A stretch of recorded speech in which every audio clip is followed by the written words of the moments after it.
For decades, the town believed the flag of Bravo Company was lost forever, taken the night their unit never came home.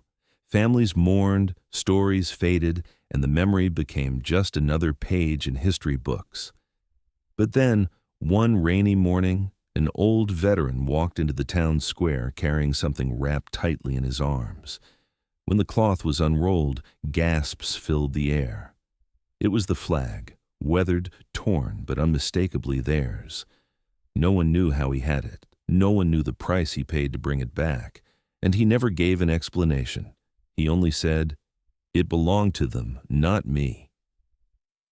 The war had ended decades ago, but for the people of Millford, one wound had never fully healed. Bravo Company, nearly the entire unit of young men from their small town, never returned from a fateful mission overseas. Some families received letters, others received nothing at all. But the flag, the company's flag, was gone. It had been carried into battle on the night everything went wrong, waved as a symbol of home and hope. When the unit vanished, so did the flag. In the years that followed, it became a ghost story, a reminder whispered about at memorials and gatherings. If only we had the flag, maybe their story wouldn't have faded. Generations passed, the world moved on. The flag became a myth, something only spoken of when veterans gathered at the local diner, their voices hushed, their eyes clouded with memory. And then, on a rainy Saturday morning, as the town prepared for its quiet annual remembrance service, the side door of the Civic Hall creaked open. An old man stepped inside. His coat was long and worn, his steps slow but steady. His face was lined, his eyes tired but alive with something no one could quite read. In his arms, wrapped carefully in a bundle of cloth, he carried something that made the whispers die in an instant. When he set it down and peeled the fabric away, gasps filled the hall. There it was, torn, weathered, faded by time, the missing flag of Bravo Company. The room was silent, except for the steady drip of rain against the hall's old windows. All eyes were on the weathered cloth stretched across the table. No one dared to touch it, no one dared to breathe too loudly. The veteran who had brought it stood quietly at the front, his cap low over his brow. He didn't speak, didn't gesture, didn't ask for attention. He simply rested his hand on the flag as though it had been waiting all these years to come home. "Where did you find it?" someone finally whispered. The old man didn't answer. His silence was heavier than words. He glanced at the townspeople, children who had never known the war, parents who had grown up only hearing the stories, and a handful of other veterans whose eyes glistened with tears. It wasn't just a flag. It was a piece of them, a piece they thought was lost forever. He took a deep breath, then said softly, almost to himself, "It belonged to them, not me." Gasps filled the hall again. Questions surged. How? When? Why? But none of them were answered. Instead, the old man folded the flag carefully, pressed it to his chest, and walked toward the town's memorial wall. The crowd parted as he passed, their whispers following him like shadows. And in that moment, the people of Millford realized this wasn't just a relic. It was the return of a story that had never been finished. Word spread through the town faster than the rainwater running down the streets outside. By afternoon, nearly everyone in Millford knew the flag was back.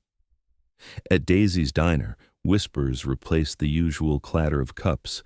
Farmers, shopkeepers, teachers all spoke of the old man who had walked into the hall that morning carrying history in his arms.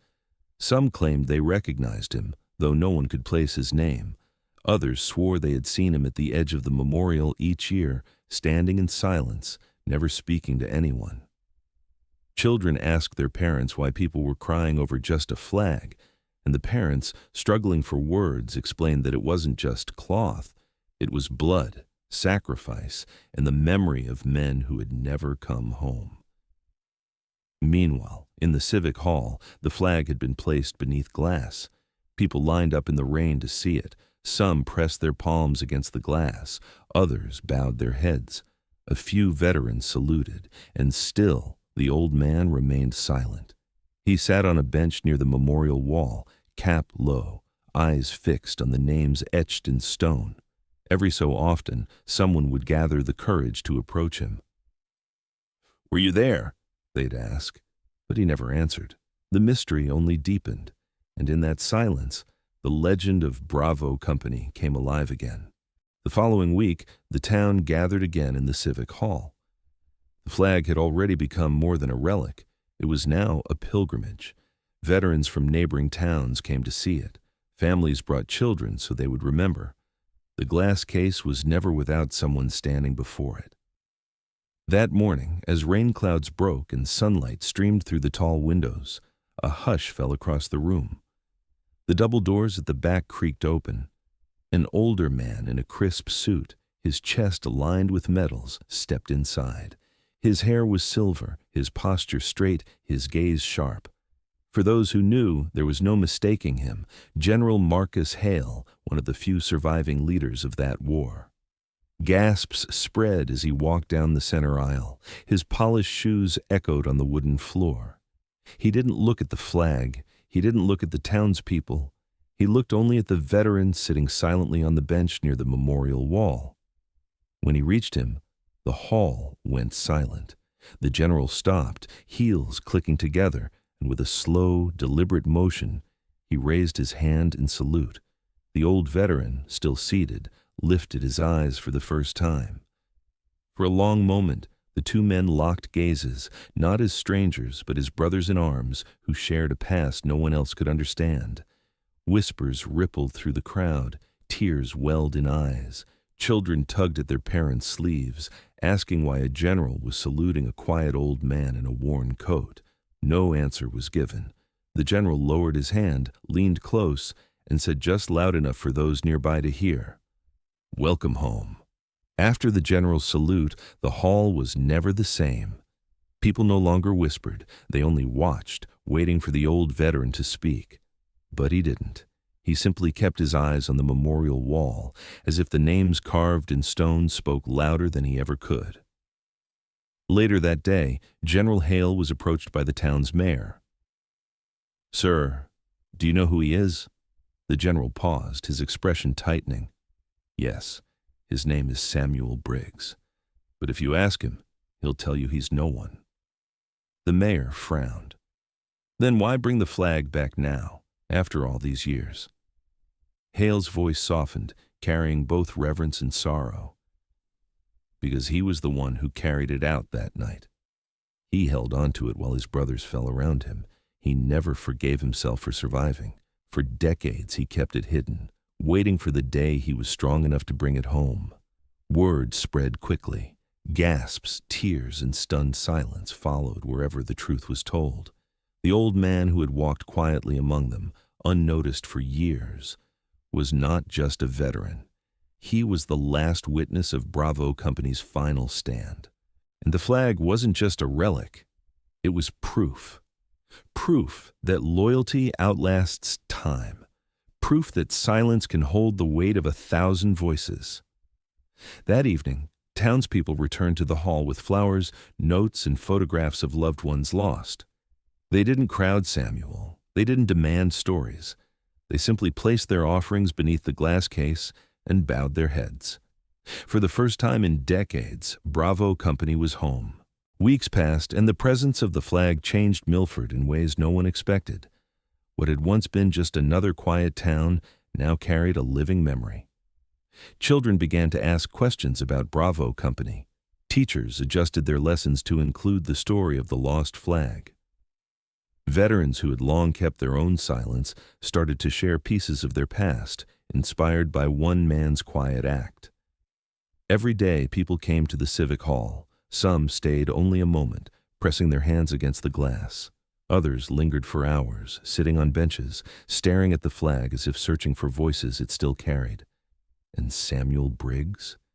He remained the same, quiet, humble, always sitting a little apart, his cap low, his eyes steady. He never explained how he saved the flag, never described the night his brothers fell. But people began to understand that maybe he didn't need to. His silence wasn't emptiness. It was respect. It was grief. It was love too heavy for words. One afternoon, a young boy, no older than 12, approached Samuel at the bench.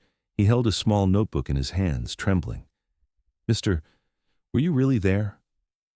Samuel looked at him, studied the boy's earnest face, and after a long pause, gave a single nod. The boy's eyes widened. He whispered softly, "Thank you."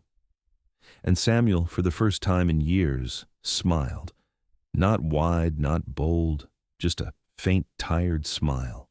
But in that simple gesture, the boy found the answer to a question that words could never capture.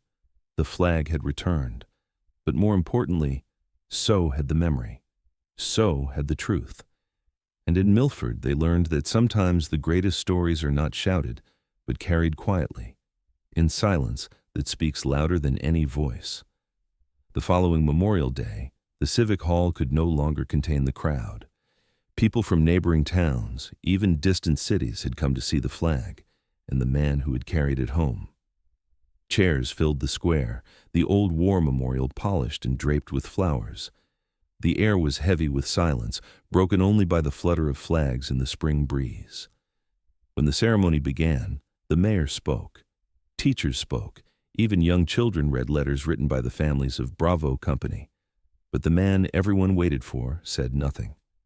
Samuel Briggs sat quietly in the front row, his weathered coat buttoned neatly, his cap low as always. His hands rested on his knees, steady as stone. Then, without announcement, a procession entered from the back of the square. Soldiers, young and old, marched in solemn formation. At their head walked General Hale, once again in his uniform, his chest gleaming with medals. The crowd rose to their feet.